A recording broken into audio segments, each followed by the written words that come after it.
ప్రభు ఒక మాట చెప్పారు, ప్రయాసపడి భారం మోసుకుంటున్న సమస్తమైన జనులారా నా యుద్ధకు రండి, నేను మీకు విశ్రాంతిని ఇస్తా అన్నారు. ఆయన ఒక్కరికి దేవుడు కాదు, యేసుక్రీస్తు అందరికీ ప్రభు. అందరి కొరకు ఈ లోకానికి వచ్చారు, అందరి భారాన్ని తీసివేయడానికి లోకానికి వచ్చారు, అందరి పాపాలు తీసివేయడానికి లోకానికి వచ్చారు, అందరినీ క్షమించడానికి వచ్చారు, అందరినీ పరలోక రాజ్యాన్ని తీసుకొని వచ్చారు, తీసుకెళ్ళడానికి ఆయన లోకానికి వచ్చారు.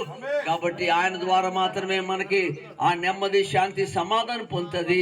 ఇది నాడు మీరు ప్రయత్నం చేయండి, ఇది నాడు మీరు ఆలోచన చేయండి. యేసు ప్రభువా నిజమైన దేవుడు అయితే నా పాపాలు క్షమించని అడగండి. యేసు ప్రభువా నిజమైన దేవుడు అయితే నా జీవితాన్ని మార్చని అడగండి. యేసు ప్రభువా నిజమైన దేవుడు అయితే నాకు శాంతి అని అడగండి.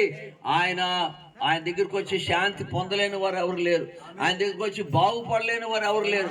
ఆయన మన తలను పైకెత్తే దేవుడు, మనకు అవమానం కలగకుండా, సిగ్గు కలగకుండా ఈ లోకంలో పాపం నుంచి విడుదలిచ్చే దేవుడు, చీకట్లోంచి వెలుగులోకి తీసుకొచ్చే దేవుడు, మరణంలోంచి జీవంలోకి తీసుకొచ్చే దేవుడు.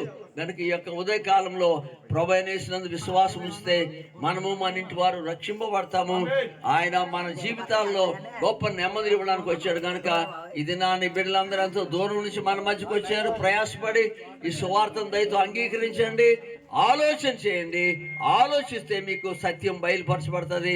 ప్రభువు సత్యమైనటువంటి దేవుడు, మార్గమైన దేవుడు, ఆయన జీవమైన దేవుడు. ఆయన ద్వారా పరలోక రాజ్యాన్ని మనం వెళ్తాం. దేవుడి మాటలను దీవించును గాక. ప్రార్థన చేసుకుందాం.